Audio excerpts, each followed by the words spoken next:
third edition of our series titled Unpacking the Studio.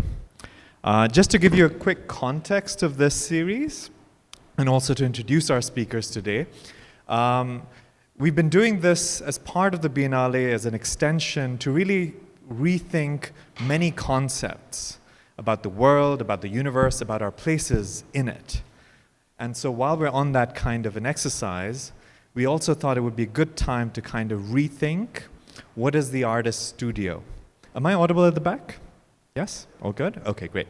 So the idea of unpacking the studio really comes from this desire, a collective desire, to think of a redefinition of the artist studio in the 21st century.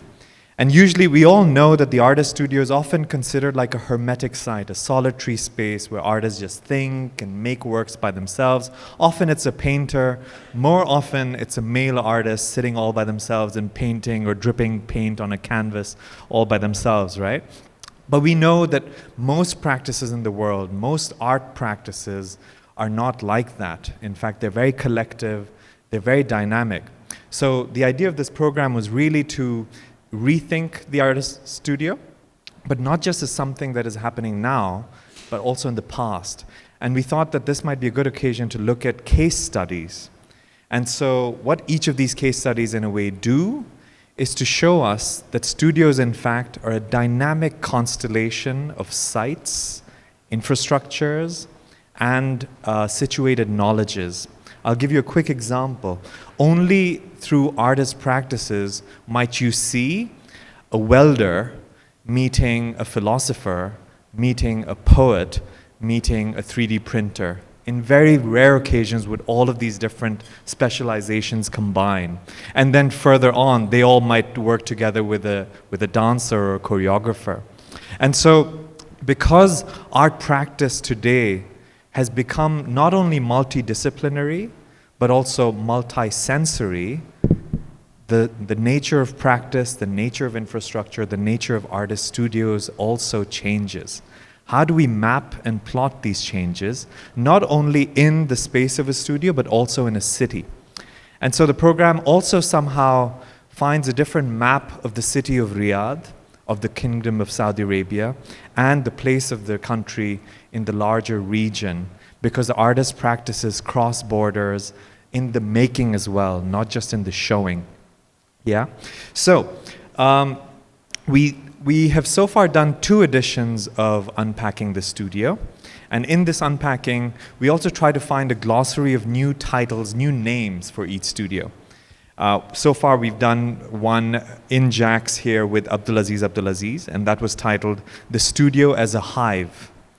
The second in the series was with the By Two collective, and that was called Studio as an Accordion Book. In our third edition, we're looking at the studio as a sanctuary. And it gives me great pleasure to have 2 wonderful thinkers and practitioners with us expanding on the studio as a sanctuary. The artist in conversation today is Marwah AlMugait. Many of you would know her practice. Some of you might be new to it. So this is a great opportunity to deep dive. Marwah is a visual artist from Riyadh. She has a bachelor's degree in business administration from King Saud University and a master's in photojournalism at the University of Westminster in London. Her work draws attention to the invisible, neglected, and unfamiliar details of everyday life. And talking about infrastructures and a kind of diversification of media, but also spaces, it's fantastic to think about not only the tangible elements of spaces, but also the intangible aspects of spaces that Marwah's practice occupies. She's exhibited widely around the world. She has most recently shown in the Sharjah Biennale in 2023. I'm just talking about some of the highlights. And this was the Biennale in Sharjah that was dedicated to Okwi Anwizor. She has shown, not in this edition of the Diriyah Contemporary Art Biennale, but the 2021 edition. She has shown in Noor Riyadh in an exhibition titled Bridges to Seoul, which was in Seoul, South Korea, the Arab American National Museum in Detroit. And so over these decades, she's shown widely, and we're going to see some of those projects. In conversation with Marwah is my colleague, a curator and writer, May Makki, whose practice spans live art, performance, and the evolving language of time-based media. So it can't be a better pairing of two practitioners. May was part of the media performance team at the Museum of Modern Art at the MoMA in New York from 2022 to 2025. We had the privilege of inviting her to be on the curatorial team of the Diriyah Contemporary Art Biennale this edition. If you haven't seen it so far, a shout out to everyone involved for making it possible, and for those who haven't, please go visit it. May has had positions in the Wallish Art Gallery in Columbia University, in the MoMA PS1, in Mataf Arab Museum of Modern Art in Doha. And for the Biennale, we've really been privileged to have her knowledge and experience in sound, performance, and new commissions that often look at the sonic aspects, at those intangible aspects of art practices. Something in the Biennale that we have are called arenas, these spaces of gathering where installations are not just objects to go see, but immerse yourself in collectively. And May has been responsible for many of those. So I'm just gonna now hand it over to May to lead the discussion on unpacking the studio. Thank you very much for joining. Over to May.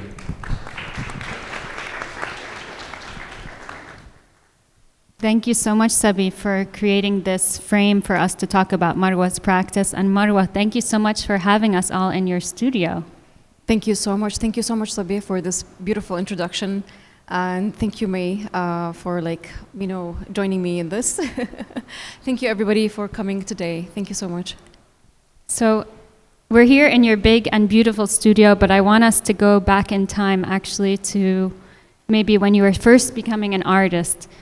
What did your studio look like then, and when did you first think of yourself as having an artistic practice? We're gonna go way back. I think my artistic kind of, aspect is kind of embedded in my DNA. My mom is a painter, my grandfather is a poet. We have amazing architects in the family as well. So I think it's kind of very much blended. And my brother is an animator. So I think it's very much blended within the family. But I think if we start way early back, I think my parents' influence in terms of accepting other cultures, accepting difference, and just kind of really embracing ourselves as kids into any culture in any city that we travel to. So I think that kind of opened the door. And then gradually, I think the visual aspect came along with me choosing the camera as a medium when I was 18, 19. So kind of my parents got me my first camera, and I was kind of very much discovering the world around me, trying to frame everything. But I think I was led by a voice whenever I see something kind of really familiar, but kind of unfamiliar to the frame of the camera, and trying to capture it. But at that time, it was very analog. There was no internet. So I was kind of really much mentored by Dr. Madih Al-Ajroush, the first Saudi woman doing photography, and the photographer Hamad Al-Abdili. So it was kind of all analog by phone, how to roll the camera and how to take a picture, what's the aperture, what's the shutter speed, and so on and so forth. So even to get more specific, you're 19, you're getting your first camera. What's your studio? Is it a desk in your house? What does it look like? What's your setup, and what is your kind of routine? I think my whole house was a studio for me. Because I was just taking photos out of curiosity and how where kind of the light and the shade kind of collide together, and that's kind of bring a scene for me to take a photograph. So the idea of a studio was not really present at that time. I think moving on forward, when I start practicing fashion photography, commercial photography, and I kind of dictate the biggest space in the house, thanks to my mom. Generously enough, she kind of gave me the biggest space. And that was kind of, I think, my first introduction to the idea of studio in a closed space within the idea of home as well. So kind of a space within a space. And I had kind of my strobe lights, my cameras, my backdrops. So it was kind of very much a hobby at that time. Were you developing in your house? I did not develop, no. I was just developing out of, because I was not really kind of keen to get into these chemicals. But I remember developing my first film in Prague back in 2000, year 2000. And it was kind of black and white photographs shooting door hands. So I went back home with an album full with door hands. I have no clue why I was doing that, but it's, again, my curiosity is basically the main leader. And then taking us to this space that we're in, when did you move into Jacks, actually, just to give us a sense of time? I moved in late 2022, and it was kind of a different ambiance, as some of the photos was showing. But yeah, it was late 2022, but I officially moved in the mid of 2023. So Okay. like, yeah, 6 months later. Okay, and you mentioned this work, you know, in some of your early work with door handles, which actually I'm learning about for the first time, but I'm curious, that's actually quite recently, the last few years that you moved into Jacks. How was that changing the kind of work you were making? It's a huge space. Like, how did you, when you came in, how did you feel when you saw the space? What kind of possibilities did you feel was opening up? Well, as you can see, the space is very huge. It's kind of as big as my house. So it's kind of very much intimidating every now and then coming to that space and trying to kind of figure out what I'm going to do next. But I think the main purpose, and it came in a very interesting time, because I went off social media, which specifically Instagram, where I showcase most of my work, and I felt like I want to take a position towards that, and I just don't want to be kind of having this unnecessary social obligation, or just kind of framing all of that process in one grid. And it's kind of bring it kind of to a balanced idea of where to showcase my work, in between kind of the digital part and the physical actual space. So it came in time, and it kind of became my social space, not social media. But it meant to be kind of, you know, I didn't plan to make it kind of that empty. I just felt that I need to work more in the invisible part of it, which is the energy of the space, and how to make it kind of an extension of my home, your home, anybody's home. And that's kind of what I was trying to work on the invisible structure of the energy in the space. This idea of the energy or the structure is actually where the title of today's talk, The Studio as a Sanctuary, comes from, which Marwah right away knew that that's what she wanted this talk to be framed as. So I love to hear this approach to how you actually wanted to treat your studio, and then also think about some of the key themes that are running through your work. One of those that I see is this attention and attunement to the unseen, and that's as far back as works like Mood Diary from 2012, which is looking at taking as its subject a woman here who experiences bipolar disorder, which we can think of as something, you know, mental illness, something you can't see, but expresses itself in different way, but also can be seen as taboo as well. Or works like Bunt from 2019, which is using projection mapping to surface a history of an architectural feature, a structure, building. Or even more recent works that are thinking about memories of displacement and thinking of memory as being something under threat, at risk of disappearance. So there's always been this attunement to that which might slip away or might not be perceptible without a certain kind of attention. So I'd love to hear you talk about what draws you to that kind of subject matter, and also to talk about the conditions of the studio as being one that might facilitate that kind of attention. Very interesting question. It's a lot to unpack, but I'll do my best. I think I would go back to how I am very much living in my head, and by basically kind of relying on my inside or internal world, which kind of very much project into the outsider world in a 5D manner. I think most of us creatives and artists, we don't look at things in 1D, 2D sort of way, more into kind of 5D, I believe.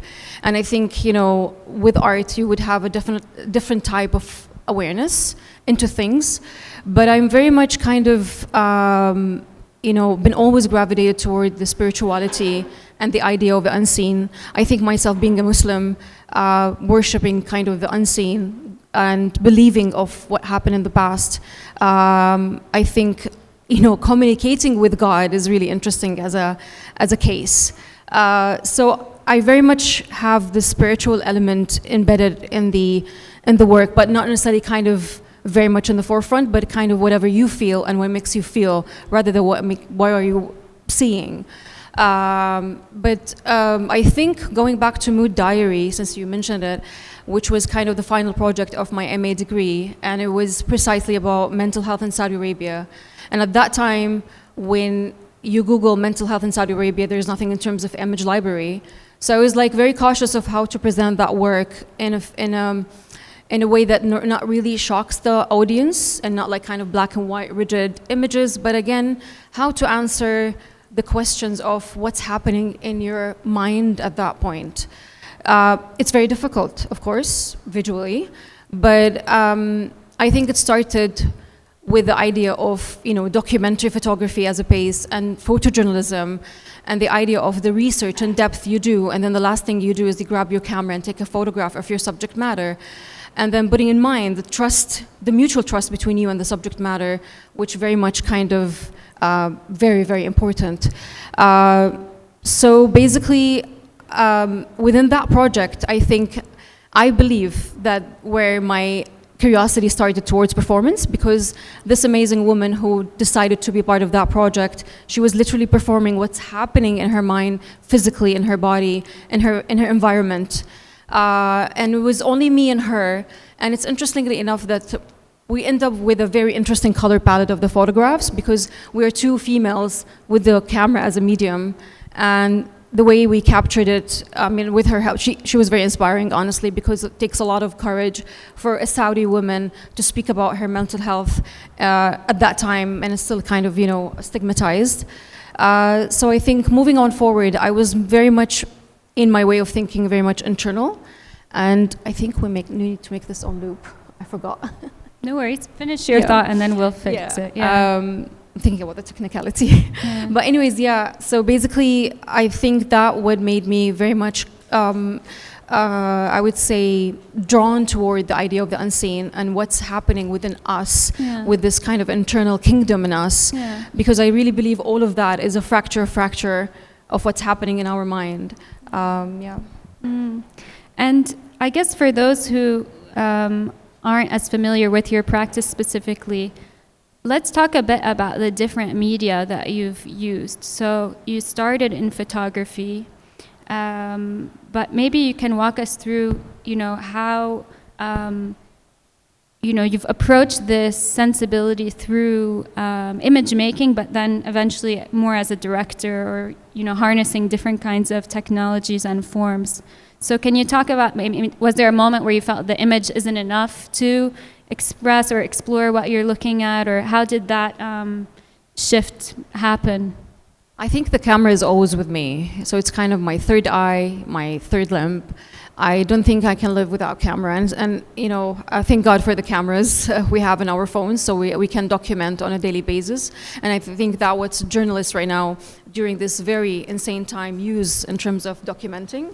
But I believe, I think it's the idea between stillness and motion, and the idea of like a photograph would move at some point.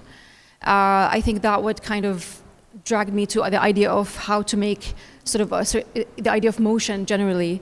But before that, I think I was very much thinking about ways or possibilities to navigate between different art mediums that present, a visual aspect. So, for instance, in one of my projects, I didn't use my camera, and I was very stubborn not to use my camera. And instead, I used the scanning electron microscope, which kind of eventually generates images and videos simultaneously.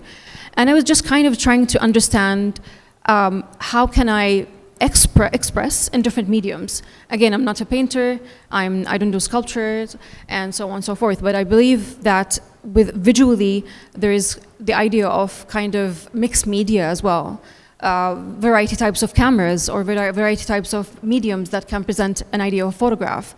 And then I believe moving from a flat sort of surface of a photograph into a more dimensional work, more immersive work, and how it creates kind of a very much an interactive environment for the audience. So I think that would drag me more and more into exploring different ways of using the camera, multiple cameras, and then which sort of also led to different collaborations. Yeah. And then again, just back to this idea of what does the studio look like? 'Cause I'm not an artist, I'm a mere mortal, so I want to learn from you. So when you're working, let's say you're expanding past photography, now what does your setup look like when you're working in multimedia, or you're working in creating immersive spaces? How does that change what your studio setup, I mean, does it change it? Is it still just a computer?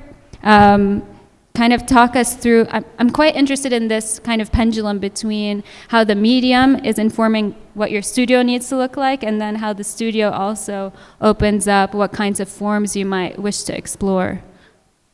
Very interesting. I think because I'm very much invested in the idea of the intangibility in art, the reason why this space is kind of empty in a sense. But yeah, I use my laptop, of course, and I use my phone. But I think I'm very much, captivated of what's happening inside my head. So I just believe there is a say of one of the contemporary artists, American contemporary artists, and he was like, I forgot his name, but he was like, my studio is in my head. It's good and bad, because it can be very overwhelming, and you're gonna just basically overthink. But I think the visions that happen after this kind of, internal thoughts and internal discourse, that what I think I'm led to. The space is very important, of course, and I had multiple space. I used to have a different studio, myself and my good friend Gamar. We were partner in one space. It was a building in the east of Riyadh, and it was like literally like a quarter of that space. But it was interesting how we, ourselves as creatives, we're trying to kind of really discover ourselves in the idea of an empty space as well. And what can we do with these white walls? And what can happen in between these walls? It was very much kind of experimental, and I believe that's what's happening here very much. It's very much kind of experimental. But I think the main purpose of that space is the idea of pausing time. And that's what I really want to kind of really capitalize on. I know it can sound far-fetched, but it just, with the rhythm that we're living on, and especially these days or these past months, it's getting very much intense. But I just want to create kind of a space where I just kind of really feel nothing. I don't know if that would be possible. Mm-hmm. And then gradually I started inviting my friends to come and create and express themselves, their creativity, their vulnerability. We cried, we laughed, we danced in that space. So back in October 2024, I started my communal program, whereby I invited my amazing, beautiful friends and artists to come and express themselves. Many of them are here today. And just to kind of also feel a bit of rewarding, when you share something, when you share a space, when you give a space to others, when you create a safe space. Mm-hmm. And the same concept, this is what I apply in my projects in terms of performance. Mm-hmm. We keep creating collectives, and in order to create a collective, I think the main aspect is to have a safe space, especially if you're working with women.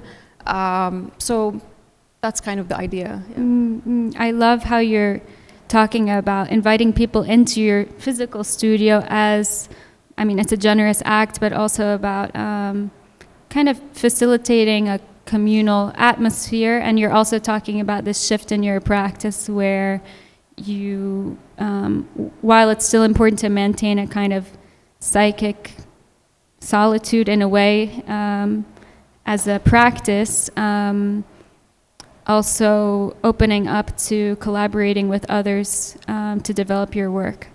I'm wondering if you can tell us about one of these collaborations, and who did you choose to collaborate with? What kind of practitioner? From where to start? Yeah, pick one. You guys have time?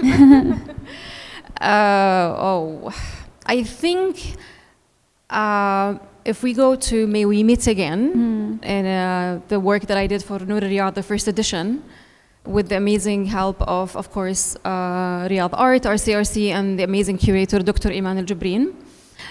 I think that type of collaboration that I would never think about. And whenever I think back to it, I was like, wow, how crazy I can be. Yeah. how things actually we can. But I think how technology can facilitate for us during the difficult times, especially during COVID, because it was 2021. But the research, the production, the space or the location. Let's pause to tell people those things. So May We Meet Again this is a work that's set at the National Museum. On the rooftop of the National Museum, and it's in around 2021, 2020 that you started working on this. So imagine we're mostly at home, alone, or in pods. I don't know what it was like here.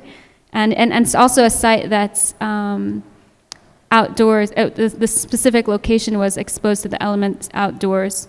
So maybe even before you share about the collaborative elements of that project, can you tell me about the space that you were given and what was your first instinct about how to approach it, and what was the research like around approaching that site?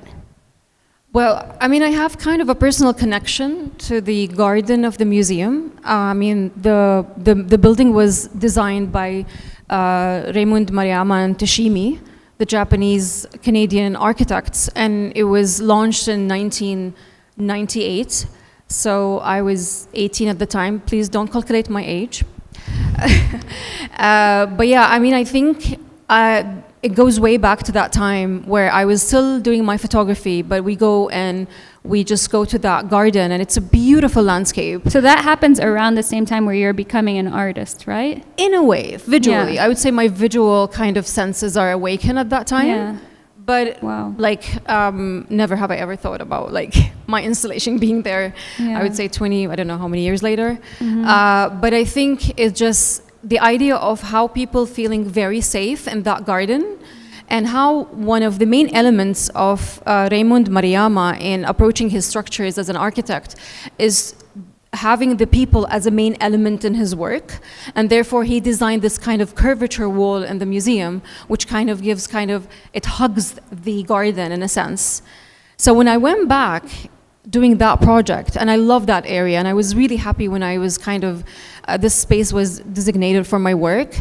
Eventually it was in the entrance of the museum, but thanks to my madness, I was like, can we do it on the rooftop? And I was like, we will try. And Balich, who are Italian production company, they're just really amazing. And the idea of going back in terms of research and reintroducing myself as an artist to that space, and I don't see it as a public space. I don't see it as a public space. I see it as a private space. And to me, because that was also part of my MA sort of research, is how to kind of communicate with the general public within your work, and how I would take the responsibility and be in charge of how to communicate my visual language to the audience. I am in their space, and I'm not trying kind of to reinforce a conceptual or overly complex language to them. At the contrary, I just wanted to communicate with them. And the timing here was very specific. It was COVID. So the interesting thing about the area of Al-Murabba is basically that in the late 70s, the Saudi families kind of moved a bit to the east. Instead, multicultural families were situated in that area. So families from Pakistan, families from Bangladesh, Philippines, and so on. And there is the Shumaisi Hospital as well, which added more kind of dynamic to the garden itself. So when I went back and see how people are utilizing that space, I remember I was just roaming around taking photos and videos, and there was these beautiful nurses from Philippines. They were just gathering for a birthday, and I remember just approaching them. I was like, "Hi, why are you doing your birthday in that garden? What's the reason?" And she was like, "Because it's welcoming and spacious." And that kind of really clicked, and it was kind of a full circle onto how to communicate to the audience. And to me, I was thinking about the idea of the sound of the language, not the language itself. Not necessarily I would understand the language, but the idea of the sound of the language and how that makes me feel as sort of an Arab, for instance. And I was like, let's see if I can communicate to those families who never had the chance to go back to their homes because of COVID, and see how does it work. Another layer was poetry. I mean, for instance, I was going to ask you to just describe this work to us a bit in like a basic way. It's a projection screen, and then maybe describe some of the figures who are in it and the languages that are used. Yeah. So initially I wanted to have kind of a holographic feeling to that work, and something kind of really merged with the cloud. So it was nonsense for the production team in terms of reality. And hologram was kind of impossible in that rooftop because of the structure on the top, and it's kind of very thin line. And they were like, how about we experiment with mist and water screen? I was like, okay, let's do it. Why not? I was not really thinking about the screen while doing the process, because the process was very dense. And I was like, how to move on into how to create the visual language that would be on that screen. But going back to poetry, which kind of can be expressed in different languages. And for instance, I am a Saudi, I would listen to a Russian poet, or for instance, any other language, or Brazilian, for instance, or Spanish, or French. But I would never understand maybe everything or the context, but I would feel. And that feeling, that what I wanted to capitalize on. Moreover is these amazing artists that I end up collaborating with, which funny thing, they've never been to Saudi. So it was Goldie, she's a Filipino visual artist based in New York. And there was Arshi Irshad Ahmed Zai, based in Kabul at that time. And she's an Indian artist, and I was introduced to them through other friends. They've never been to the Middle East. Let's start with that. And then I was sending them videos and photos of the garden and how the people are interacting in that garden, and they felt it immediately. And I was like, how can we navigate through poetry and words that can attract the attention of your people in that area? And myself, I wrote the English and the Arabic, but I'll go to that later. So for Goldie, she wrote a poem in Tagalog, and then Arshi wrote more into the Urdu literature, was the heavy literature. So I remember talking to a Pakistani family, and they were like, we don't understand all of it, but we understand kind of the context of the poem. And the poem was, both poems were very interesting because they were about displacement, about kind of how women sort of really interact with the idea of displacement, land and space and body. And we had different meetings via Zoom, so we had to film everything via Zoom. So I had sort of 5 hours with Arshi, with her husband, in their living room in Kabul, filming the whole performance and reciting the poem. And then Goldie in her flat in New York, reciting her poem and then doing the performance aspect. And then we gathered some of their visual art in order to add it as a component in the visual effects. So in order to add these visual effects, as we can see here, it took us 9 hours per day in order to produce, like 1 hour per one frame, because it was too much, and how to kind of connect the poetry to the visual aspect. I love hearing about this process because I feel it collapses so many different things about what it means to be making work in a certain place and in a certain time. I love hearing how you thought about the National Museum not only as something that can have a symbolism, right, like a national identity, and then bringing in different nationalities into representing what that means as a public space or as a cultural space. But as well thinking about even, okay, it's during earlier time of COVID, and what's the technology of the time? It's Zoom, right? And it had to necessarily be part of your process. Yeah, it was really interesting to see how the public, reacted to the idea of the sound of their own language.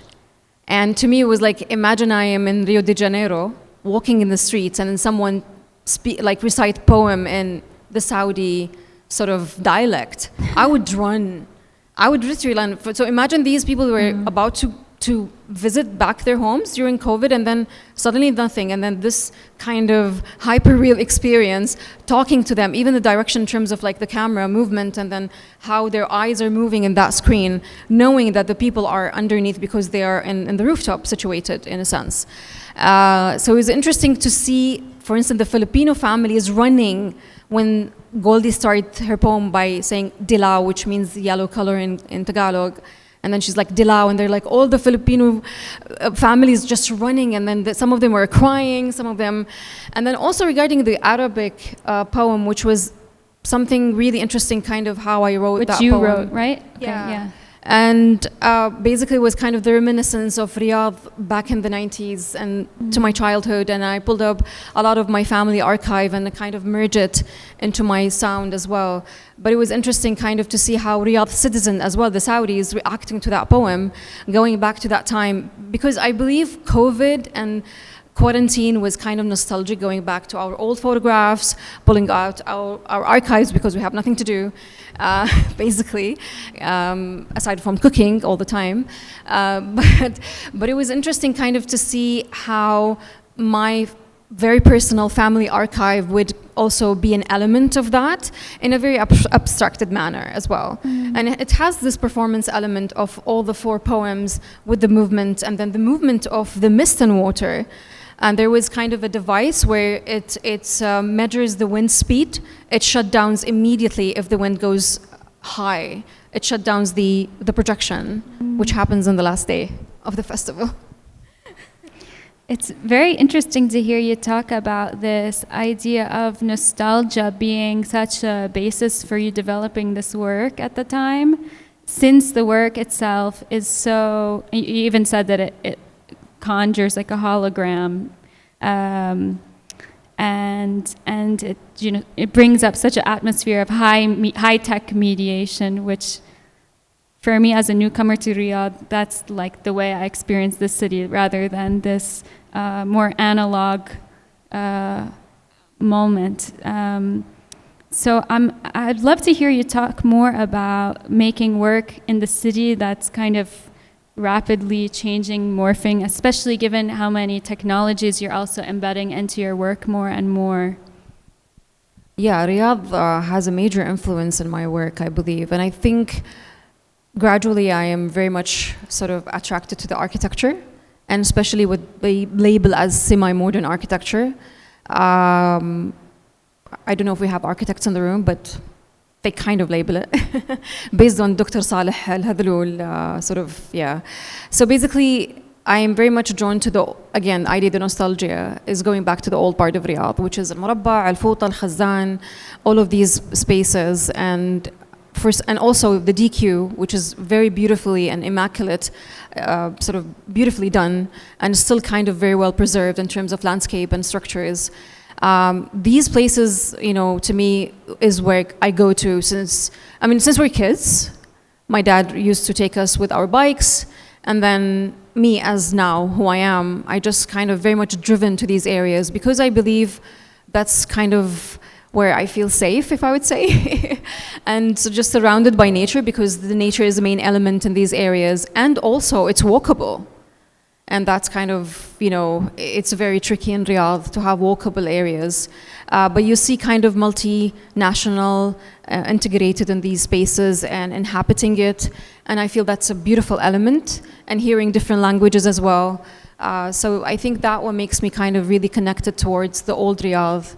But yeah, it's quite interesting.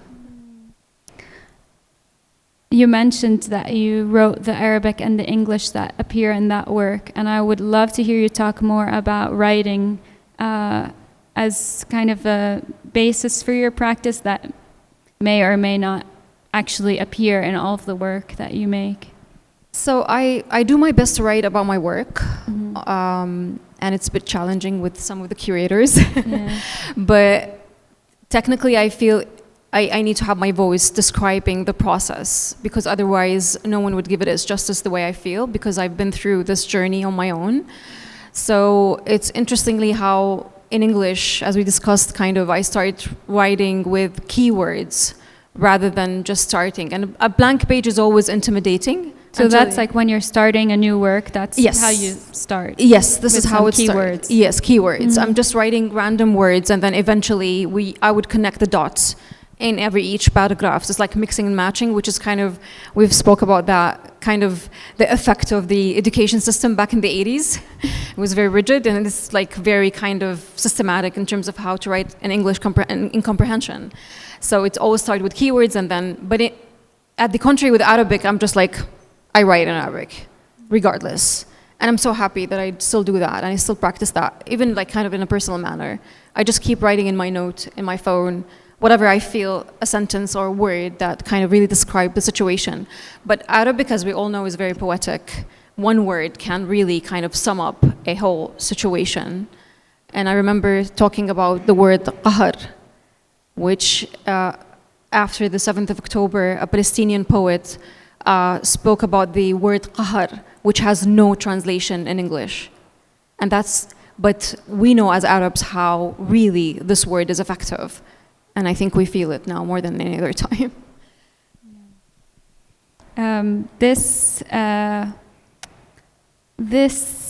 I love what you said about like letting us into what's the education system 80s, like kind of these thought bubbles or ways of approaching learning. And it reminds me of a session that you actually hosted here in your studio with the curator Duke Dang, also other colleagues here who. He's an American performance curator, and he was very fixated on the idea that in the US, we haven't had mandatory arts education for 2 generations, and what did that mean for a public being able to experience work in a museum and feel comfortable interpreting it. And he was thinking about, what we can think of as formal arts education or official arts education. And I love this mention of a kind of like language education that was a basic, I don't know, could be elementary school, strategies. But it makes me want to ask you about other formal and informal educations that you might have received around artistic practice, or even they could be mentors or interlocutors. When you're talking about how you feel this pressure to write about your work, right? Because you want it to be represented in a certain way, it makes me also want to ask you about this kind of like an artistic community, or are you feel in dialogue with others as you're developing your work, or is that still to be, I'm just interested in these kind of supports or ways of thinking about arts education that may or may not be formal or formalized. I mean, it is important, I believe, and I believe now, I think with having, universities as Princess Noor University, but I know it's dedicated only for female, but back in the day, like where my generation started doing art, and even the previous generation, I would say, of course, the pioneers, it was difficult, of course. It's the idea of, I think, resources and the idea of mentoring. So, I mean, I think most of this contemporary recent Saudi artists, we were lost for so long, but I think being lost is part of the trick, part of the game. Having the education is important, and that's, I think, the reason many of us went abroad and continued their sort of grad studies and so on, and sort of, I would say, connected to these resources over there, whether like the libraries, the archives, and so on, and of course anything within within the area of the campus, everything is just kind of very much intriguing and educational. But because it happened to me personally when I applied for the first time in my MA, which is something I didn't tell you about, I applied first to Goldsmith, to one of the most prestigious art schools in London. But guess what? I was 29, I have no clue about how to present a portfolio. And I went with commercial photography to Goldsmith. And yeah, I mean, I have to say this. One of the images was a cupcake. I swear, it was a cupcake. It was a lemon cupcake that I took when I was doing my photography, and I presented it to Goldsmith. صراحة ما أعرف يعني, I don't know what to say more. And then I was accepted to the pre-sessional course, which also had cinema and philosophy. Can you imagine? being, introduced to Nietzsche and Foucault and what's his name? Roland Barthes and Susan Sontag while you presented cupcakes. And watching kind of, David Lynch and Thai movies and Chinese movies and Korean movies and trying to analyze these movies. And then just imagine sort of your brain as an organ, that shift within the span of 3 months in London. And then at the end, they did not accept me to that course. And I still remember that call from the course director, which the education department begged him to talk to me. And he was like, I'm not gonna waste my time. She's out. And they were very embarrassed and they were like, okay, he's gonna do a phone call. I was like, okay. And I remember going to the multiple prayer room with a good friend of mine. She's Japanese and she's so sweet. And she was just holding me because I could not handle the news because of the amount of fighting that I did in order to take that course. And he was like, I know you're gonna go back. And that was back in 2010. You're gonna go back to Saudi, I'm gonna do British now, and then you have no resources, so go and figure it out yourself and come back. And I was like, okay, thank you so much. And then I went back. It was very depressing because my head was buzzing of what shall I do? I'm not gonna go back to commercial photography whatsoever. Especially like going through cinema and philosophy, it was intense. And then I remember writing essays about reverse colonization. Can you imagine, like, from that to that? So it was very from short. The British guy. I said from the British guy. Exactly, exactly. And I was writing about Al Jazeera as a reverse colonization in the media. So it was like very quick for my brain to grasp all of that and be quick and then just try to achieve as much as possible in that course in order to please Mr. Nick, which he was not pleased at the end. I went back and thanks to my mentor, Jackie Ledger, she's an amazing photography teacher at Prince Sultan University, and then I think she's now back in New York. And we sat together, and I remember just laying out all my portfolio, and she was like, choose this, not that, choose this and not that. And then I applied again, and I was accepted in the University of Westminster. In photojournalism, which was a quantum leap to what I'm doing right now. I'm not practicing war photography or photojournalism, and I'm not writing photo essays, but it's very much embedded of how I'm dealing with all of the subject matters here and dealing with that space as well, into looking into sort of the intangibility of, the energy, our emotions and feelings, and I would say the intensity within us. It's something that we don't dismiss. But yeah, it worked out, thankfully. What you share makes me appreciate even more this sensibility you have to extending this space to others. Because I think, my agenda behind this question a bit is also around how do we create networks, how do we create... It's very important. Informal structures in order to be in dialogue and to have autocritique, be in dialogue, talking. Right? We just need to talk. Yeah. Yeah. Go. No, go ahead. Yeah, I think we just need to sit and talk. I believe we're just running all the time, and I believe, myself, I'm very grateful for all the chances that I've had. I'm extremely actually very grateful for all the mentors, all the curators that have led me to where I am right now. I'm very thankful for my parents because otherwise, without them, I won't be here talking to you. I don't want to be emotional, but yeah. But I think creating collectives is very important. Having the idea to share is very important. I think all of us, we've done the doings, we've done everything, and we've been through it all. But it's just how to pose this sort of dynamic and just sit. I call the sofa the therapy sofa. Just how to just kind of deconstruct, not necessarily our process or our art, but our lives, which worth pausing and just reflecting. I really was very much inspired by this American women on TikTok talking about the idea of legacy, and that we are very much consumed about the future and not thinking and not looking back about what we've done in the past and how much we achieved. So the idea of being consumed in the future made me kind of reflect and sink in the idea of pausing. I've been in a pause the past, I would say now 4 years, not producing an artwork.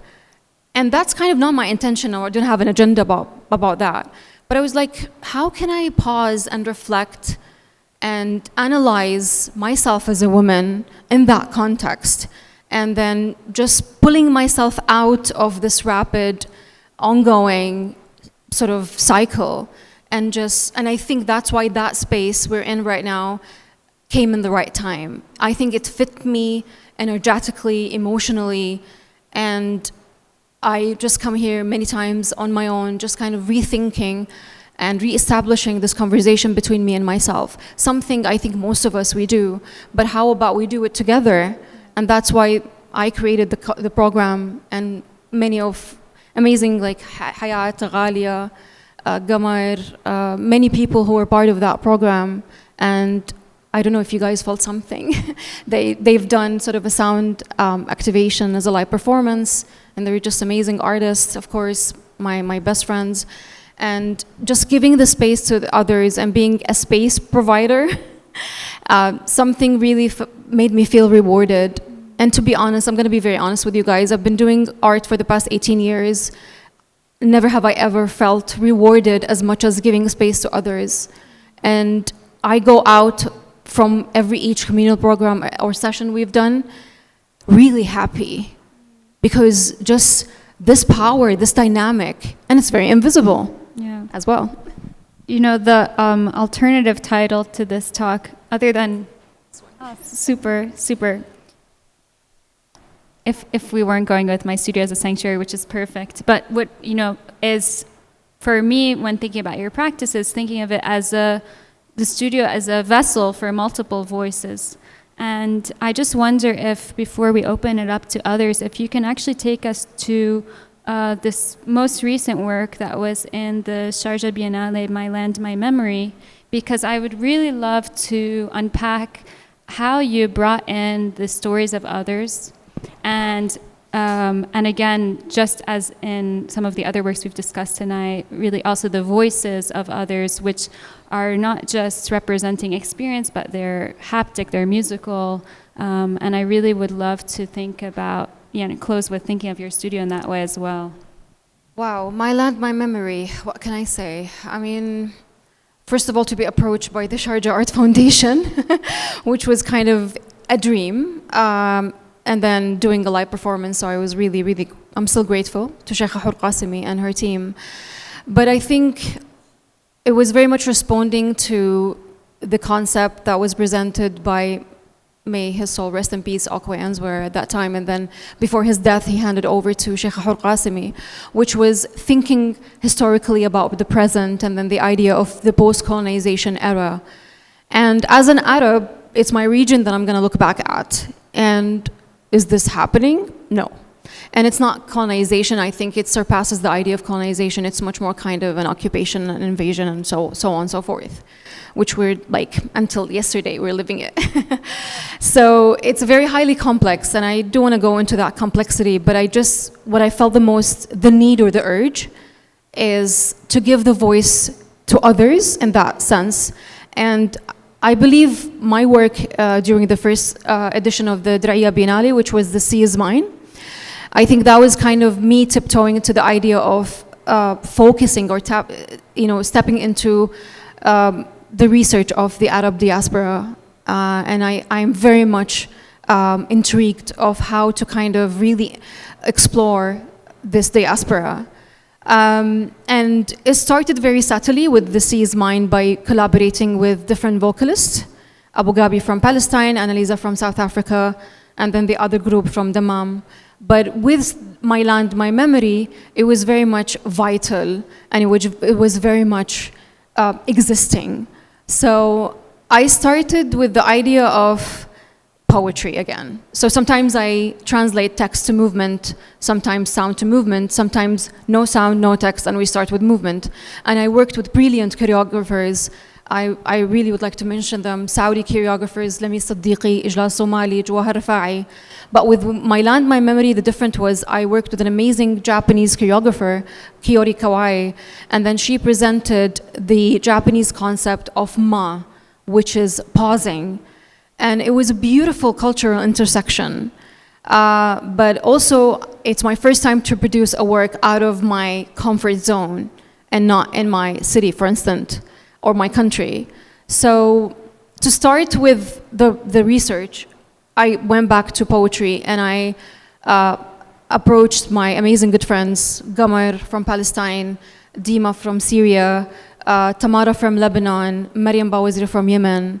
And I was like, can you write a freestyle poem, kind of a reminiscence of the idea of home? So the main concept of that project is for these nations to imagine spaces and lands that belongs to them is, I don't know how even, to what degree it is possible. So it was interesting to approach the project from an architectural perspective, but it was kind of very much imaginative, not real, not physical. And then the reminiscence of the idea of home in these lands. So each one of these amazing friends wrote their own poem. And then, as always, I added multiple layers, which I end up collaborating with the amazing architect, researcher, part of the Forensic Architecture Collective in London, Jumana Bawazir, whom created the idea of spatial visualization. And then she asked every one of the amazing women to scan an object that's kind of a reminiscence of their home. For instance, Gamar, she scanned the ma'lube, which is a very well-known dish in Palestine. Tamara, rakwat al-ahwa, مثلا. Maryam, like a makhala, I don't know what they call it in English, but it was designed by her grandmother in Yemen. Dima, there is a fountain in her grandmother home, which resembles Damascus for her. So all of these elements added a lot to the work. The interesting part was Jumana was moving from her home in Jeddah to another home, and that home, because she's Yemeni Palestinian, resembled Palestine for her. And then she asked her mom to scan the whole house with furniture and without furniture. And that where the kind of architectural aspect of things came along, where that house contained all of these scanned elements and contained the whole story, in a sense. So what I did, and I don't know how this idea came up, but I divided the performers into two groups, and then having the mesh screen as a division, dividing the two groups, and then projecting this spatial visualization into that screen. The way the choreography worked was very, very intense. It was kind of in the process of 6 months, only the choreography, let alone the whole project. It was 2 years long. So we start reciting the poems while we were doing the rehearsals and creating and designing the movements with Kiori. And the performers were they were actually students at the Sharjah Performing Arts Academy and some of the movers community in Dubai. But it was a very beautiful mix between Egyptians, students, Lebanese, Jordanians, North Africans. So when I recite the poems, they felt it in their bodies. And then somehow they embodied these words into them, and very much is relevant to most of them. And then eventually we start kind of designing the movement as well, based on how much the longing to the idea of home by trying to reach the screen, which is kind of very much surreal and kind of a non-realistic or hyper-real, so it does not exist. And then going back, so the idea of despair, hope, sadness, and then it's kind of on a loop. And that's what's kind of why I believe Kiori created this kind of loop type of movement design-wise. And that's how we created the whole kind of, I also end up, some of the students are vocalists, and I had their voices embedded in the soundtrack as well.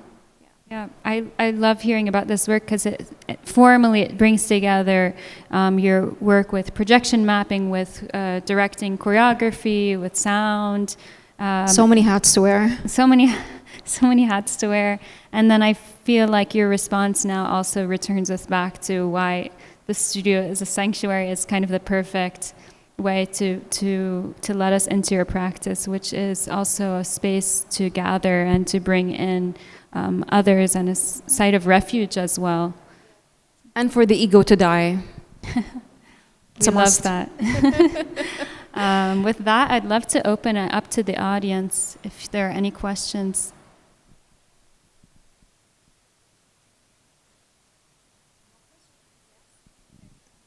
Is there another mic or just ours?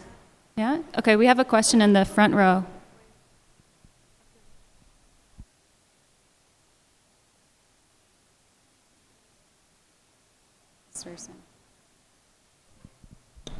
Thank you. It feels so official to have a mic.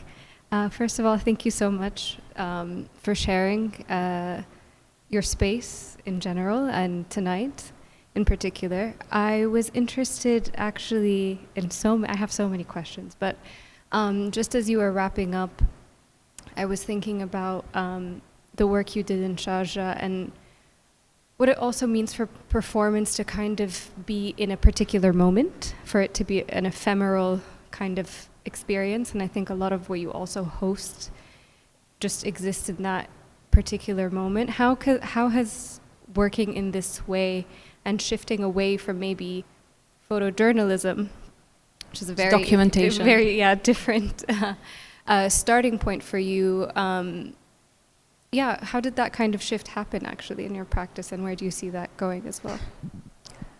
It's a major shift, I believe, but I think the body language is a very interesting language, a nonverbal language, and its temporality as well is as powerful as the language itself. I think I really don't think about these elements when I do the work, but it's interesting kind of how to reflect back at it. For instance, the reaction of the Diriyah Biennale ones as well. I mean, for the Sharjah one was done only once. We didn't do it again. There was a documentation of it, of course, but it's different. And I was kind of really pushing to do it again, but at some point I was like, let it be as it is, preserve as it is, with this kind of ephemerality and duration and temporality of it, of course. But the thing is, it's quite interesting kind of when you look back at it and then asking all of these questions, which sometimes I don't really have the answer to it, maybe because it's very much led to my subconscious, which is kind of inseparable from the artistic equation.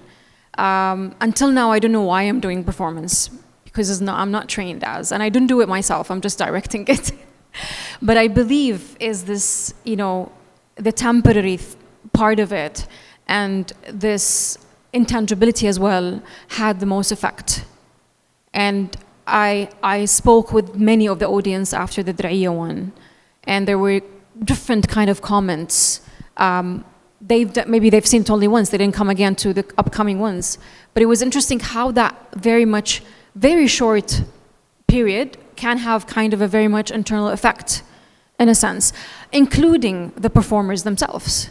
We cannot, disregard the effort of the performers and how would that impact them. Ghalia was part of the performers as well. And we still have these conversations between us. The work is done, maybe it doesn't exist anymore. Maybe it can be forgotten like so many works. But again, how that kind of really impact the trajectory of everyone who worked on that project. I don't know if I answered your question, but yeah, more or less. Ahlan. Okay. I'm sitting in the back here.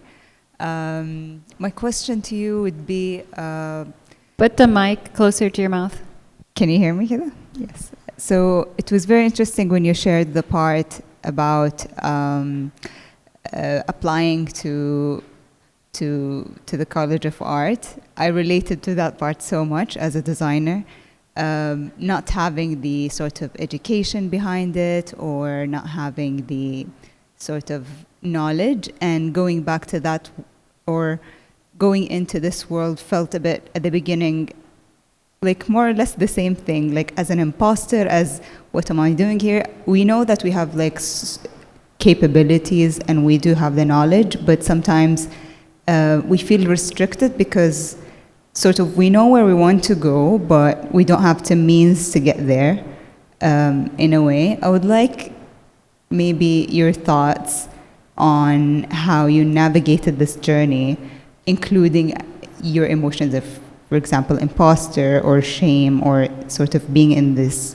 internal loop where you feel that you have something else that you want to share, as you mentioned, like you don't want to go back to commercial, you want to do this different thing, and your advice in general, I assume that many of us share that specific journey in particular. Thank you. Thank you so much for that question.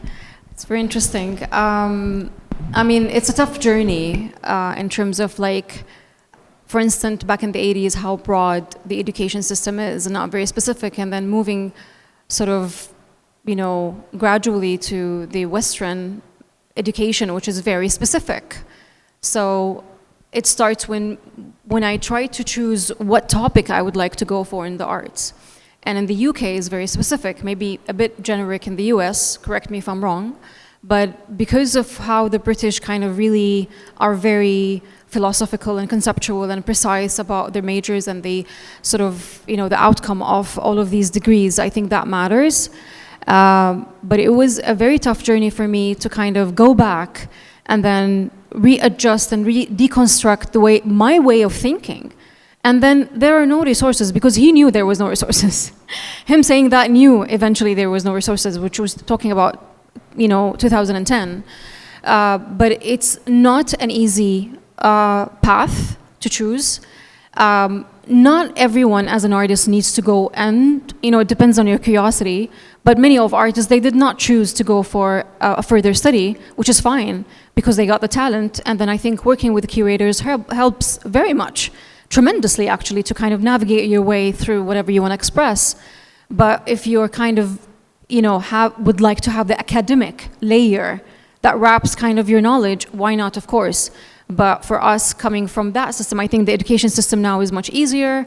There is a lot of kind of diversity. The Ministry of Culture doing a great job. But back then, it was only me with a dial-up internet connection that has a very, you know, minimum sort of, it was only Google. For instance, like for me to do performance, I had to take a 1-year break, 2014, and just research every artist that I feel that's kind of resonating with my work using different mediums. Bill Viola, Anne Hamilton, and many, many more. And then also kind of the pioneers, Nam June Paik and Bruce Nauman, exactly, Marina Abramovich. And then just like kind of really to adapt and to open my chakra to basically that different type of delivering and conveying a message through the body language. It was not easy. It was nerve-wracking. And I was not thinking about what the outside world would think. I was thinking about myself and what am I doing? Is this the right path?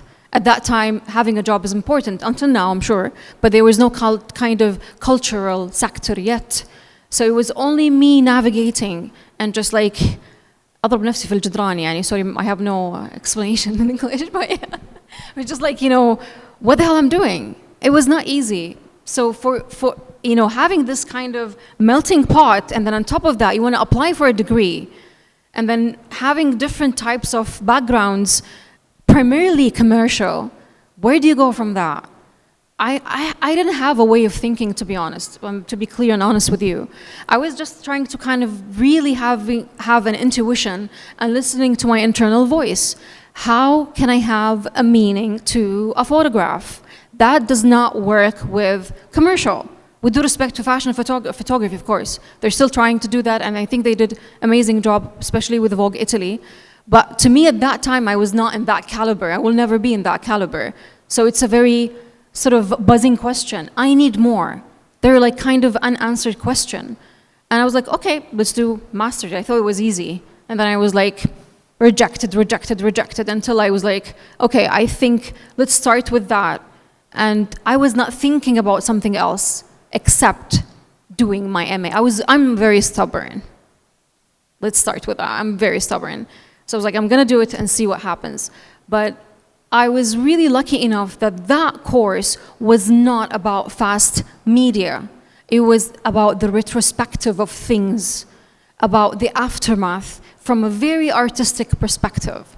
So we were taught, we had lectures by Simon Norfolk himself coming from the war, wearing his marine outfit, and giving us a lecture about his the idea of war photography and him documenting the aftermath of the Afghan war. So it was really interesting kind of how to understand that the camera and the technicality of it is not important. What's important is what's happening and what are you trying to frame. And the idea of the aftermath, meaning the idea of empty spaces and how much it radiates energy, memories, and post-war ruins. So it was very radical for me and for my brain to observe. But I did not end up doing, I'm not a photojournalist, but I kind of have a pace and a platform to kick all of that, afterwards. So I don't know if that answers your question. The academic layer is not a necessity to me personally. I know this is debatable. You can do and you can work with whatever you have and what makes your talent more obvious. But if you want to go for it, it's a full-time job to apply for universities and choosing your major. So I don't know if that answers your question. Good? Good, okay, cool. I think, Mizuho maybe. Should we?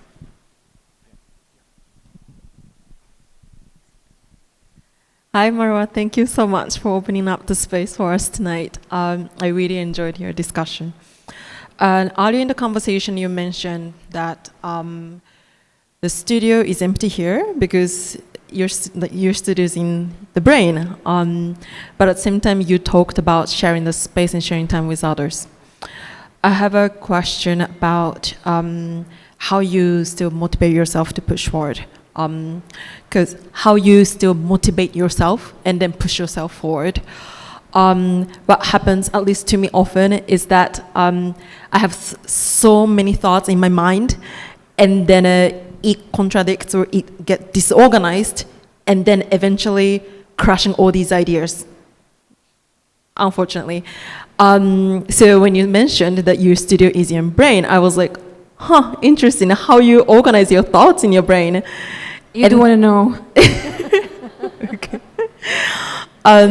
So, while listening to your discussion, I thought, maybe the remedy against crushing your thoughts, crushing your ideas, is to, again, sharing space, sharing time with others, and then also, again, like you mentioned, writing down on your notebook or on your iPhone as well. Do you think those are the remedies, or against that, or is there any other way to, keep yourself motivated, go by the days, and then push yourself? How do you deal with, how do you bring your creativity alive? I mean, that's a kind of, I need to write a book about that. Thank you so much, Mizuho, for giving me an idea. Motivation is very tough, I think, for all of us, especially in the arts, because there is a lot of intimidation and the idea of what if, and the idea, and sometimes, when we think, we don't do, and when we do, we don't think. And that's, I think, the beauty part of the process, the artistic process. When you're kind of very much indulgent to it, you just forget everything about. In terms of motivation, that's a very tricky part. It goes ups and downs. I think because we observe a lot and we think a lot about kind of how the accumulation of everything, the multi-layers of everything. So nothing is simple. You know what I mean? I believe talking, I know it sounds very simple or cliche, but this is inspiring. Our conversations was inspiring. My conversation with my friends are very inspiring. And just having a moment of silence is inspiring. Motivation is not something easy, to be honest, especially with the recent times. We're very much consumed with everything, and we're very much distracted with everything. So adapting art as a lifestyle can be also tricky in that sense. You know what I mean? But for me personally, it's very much fluctuated. I'm being very honest. We don't need to sugarcoat. It's very much fluctuated. Sometimes I'm up to the moon, sometimes I'm in my bed. That's the ugly reality, and that's how we go through it as human beings. It's not kind of a monotone all the way, pink and red and yellow. It can be sometimes very dark. And I think the darkness part of it, that what brings us to the basis of everything, and it can be considered a platform for a new destination. Disappointments are demotivating, energies are demotivating. But I think how to work within that and how to channel that is a way, and to each his own, of course. There is no kind of a guideline, but I think writing helps, walking helps. I have to say this, talking to yourself helps. I talk to myself. So yeah, I know it's crazy, but yeah. But it helps. Like in a space there are no judgments. Because when you're producing a work, there's a lot of judgments between you and yourself, let alone the curator, let alone the production team, let alone reality and how that really impacts the way you want to present the work. I was like, I want a holographic image. And they were like, no, we can't. How? The rooftop is very thin. I was like, okay, mist and water, do it. You know what I mean? So there is like kind of an ambition as well, but it's kind of, it's a variation, and I think that's how the human being kind of live. You cannot be motivated every now and then, all the way. And I think these down times are the best. Sorry, sounded very dark, but it's the best. Because again, that's where you very much confronting yourself. Many people run away from confronting themselves. We're not the same after COVID, but some people are still the same, so yeah, it depends. And this tension between the ambition one might have and then also the kind of even mundane things that make a practice, like you're talking about walking, or this kind of iterative things that allow one to have a studio practice. Exactly, yeah. Like I've done May We Meet Again on a tiny dining table, literally a round-shaped dining. I didn't have a space. This sea is mine on a dining table and in my room. So it was kind of demotivating, but sometimes during COVID, I wrote the Arabic poem in the Khuzama Park, in the DQ. I was like, I need nature. I need silence, nature, and the buzz of the birds, for instance, to just motivate me. You know what I mean? Environments can be motivating and demotivating. But, just work below the noise. That's what my dad used to tell me, just work below the noise. Don't listen to everything. And it's very hard to shut down, but I think you have the power. Mizuho, I'm sure you have the power. Well, thank you so much, Marwah, for welcoming us into your studio. Thank you, Sabi, for creating this frame for us to speak. And thank you all for joining. Thank you so much, and I'm sorry if I'm yapping.